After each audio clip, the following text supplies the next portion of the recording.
Good morning, Judy here from Thistledew Creations, and thanks for coming back and joining me for another video. Today I'm doing a little jewelry repair for somebody. I sold this pair of earrings a while back, just a few weeks before Easter, and it was to a grandmother who gifted them to her granddaughter. And I don't know if you've ever worn these kind of fish hook ear wires, but the little girl lost one of the earrings, which is quite common, not just for little girls, but all of us with this type of earring.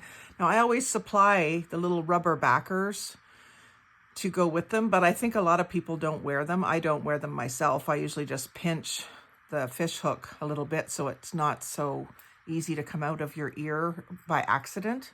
I have long hair, and it sometimes gets caught up in collars and scarves and things. So for that reason, I don't usually wear a lot of scarves. But anyway, so she came to me and she said, do you have another pair of these? And of course I don't. And that's often the case with jewelry that you make. You might buy a 6-pack or a 12-pack of charms, or, you buy a package of beads, and you might never ever see them again to buy them. So I didn't have another pair of these to make her, to, finish out her pair. So I said to the grandmother, I said, I will make this into a necklace for her. And then I gave her a different pair of bunny earrings that were similar. So I'm going to just show you how I would go about deconstructing the earring and then making it into a necklace. I've already got a necklace here that's pink satin cord, so I thought that would look cute with the little pink bunny ears and the pink flowers. But I'll just show you how I would go about getting the bunny charm off of the earring. So this particular one, it's got a loop, but it's not a closed loop. If you pull the little ball up, you can see that there is an opening there. So you just need to twist that to the side, and then that little charm will come off. And then I usually go ahead and close this back up, but because it's been used and because it's one of, I'm just going to toss it. But you can also salvage the little bead and the little spring if you're going to throw it away. So you can just straighten that out and those will come off. And then you've got a little bit of stuff that you can use on something else. So I'll just put it up in my little trinket tray up there. And then you've got your charm with a loop on it, but you can't get that loop through the earring. And even if you did, it would be hanging sideways, right? So if you strung this charm right onto the necklace, it would be hanging like this, not like this. So you need what's called a jump ring.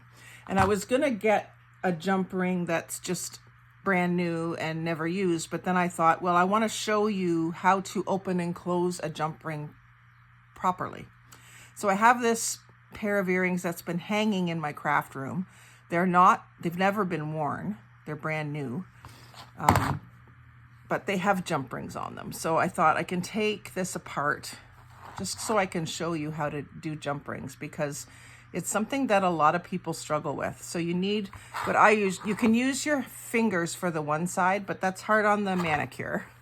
So what I tend to do is grab 2 pairs of pliers, and it takes a little bit getting used to using pliers with both hands. But what you do is you want to twist it towards and away from yourself.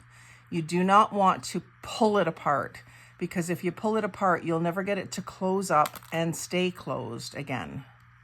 So then you'll take that out and then put it onto your charm, through the hole in your charm. And then to close it, you do the same thing. You go towards yourself and away from yourself. And you can even go like a little farther and push together. Push the 2 ends of the pliers towards each other, and see how the ends of the jump ring now are overlapped. And then when you pull, just let off your pressure, it'll kind of snap into place, and it's really tight then. You can just squeeze it till it's lined up perfectly. And then you've got that onto a jump ring. And then you want to thread it onto your necklace. I usually have it so that the clasp part is on the right and the end with the loop on it is on the left. I suppose if you were left-handed, you might want it the other way, but this is how you normally see necklaces made. So if this is going to be on the right, then you want that bunny facing forward, right? So you just string that on, and then when it's on the right, the bunny's facing forward. Now, this was made up, but it doesn't have, it has this crimp end on it that crimps this cord, but there's no jump ring there. So to get it closed, you would have to find this little tiny loop. It's not really the way it should be. It should have another jump ring on here, and that's why I brought both of the earrings out. So I'll just show you that again. So get to where you can access the opening in the jump ring. Get both pairs of pliers and twist away from yourself and towards yourself at the same time. And then that comes apart. Then you can put that through the end of the necklace or bracelet or whatever it is you're doing. Maybe you're doing dangles for your junk journal. It'd be the same process. And then towards yourself a little bit further and push together, and then that snaps back into place. I really hope that you could see what I was doing. And then that is much easier to get closed up. So I've got that ready to go back to Heather's granddaughter. And it's a little late for Easter, but she brought it to me just before Easter weekend. So she'll have it back. And, you know, bunnies are good for springtime. So, and then these I can maybe put into my trinket tray as well. There's some good little beads in there that I might be able to use. And the earring wires can, well, that one's going in the garbage. These ones, where the other one went now, it must have went flying. If you don't have many, you're going to want to save them all, but I have literally thousands of them because I did jewelry making for about 20 years. So I'm just going to toss that one too. But so hopefully that helped you if you were having trouble with your jump rings. It's something a lot of people really struggle with. They can't get them to close and stay closed.